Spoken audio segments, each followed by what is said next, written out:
ফ্ৰেণ্ডসকল good news for টেটকাম recruitment test হয় GT PGT সকলক লৈ এটা ডাঙৰ আপডেট আহিছে আৰু এইটো এটা বহুতেই ভাল খবৰ গ্ৰেজুৱেট টিচাৰ আৰু পোষ্ট গ্ৰেজুৱেট টিচাৰৰ বাবে আৰু এই খবৰটো আজি আমাৰ শিক্ষামন্ত্ৰী ৰণোজ পেগু ছাৰ ডাঙৰীয়াই টুইট যোগে প্ৰকাশ কৰিছে।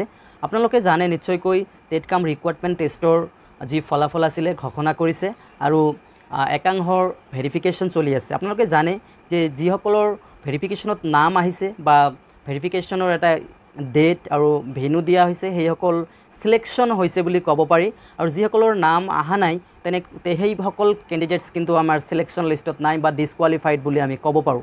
কিন্তু এইখিনিতে আপুনি বাৰু অলপ নম্বৰ কমৰ বাবে সিলেকশ্যন হ'ব পৰা নাই নেকি?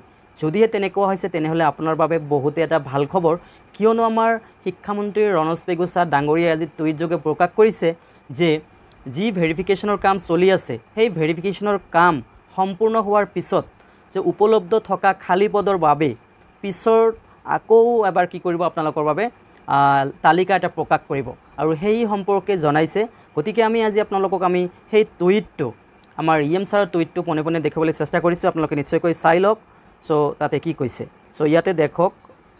চ' Ranoj Pegu update on GT and PGT requirement. After completing the current verification process, there will be a second list for verification subject to availability of vacancy against advertised posts. So GT আৰু PGT নিযুক্তিৰ update বৰ্তমান চলি থকা প্ৰমাণপত্ৰ পৰীক্ষা প্ৰক্ৰিয়া সম্পূৰ্ণ হোৱাৰ পাছত বিজ্ঞাপিত পদৰ বিপৰীতে খালী পদ উপলব্ধ থকা পৰিস্থিতিত দ্বিতীয়খন তালিকা সত্যাপনৰ বাবে প্ৰকাশ কৰা হ'ব।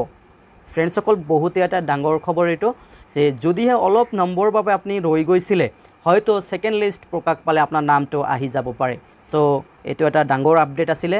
চ' মই ক'ব পাৰোঁ যে যিসকলৰ মাৰ্কছ হয়তো 1, 2 বা তেনেকুৱা যদি কম আছিলে নিশ্চয়কৈ তেখেতসকলে চাকৰি পোৱাৰ এটা পূৰ্ণ সম্ভাৱনা আছে। চ' আজিৰ আপডেটটো এইখিনি আছিলে। যদিহে ভাল পাইছে লাইক কৰিব আৰু পাৰিলে মোৰ চেনেলটো ছাবস্ক্ৰাইব কৰিবলৈ নেপাহৰিব। ভিডিঅ'টো গোটেইখিনি চোৱাৰ বাবে ধন্যবাদ।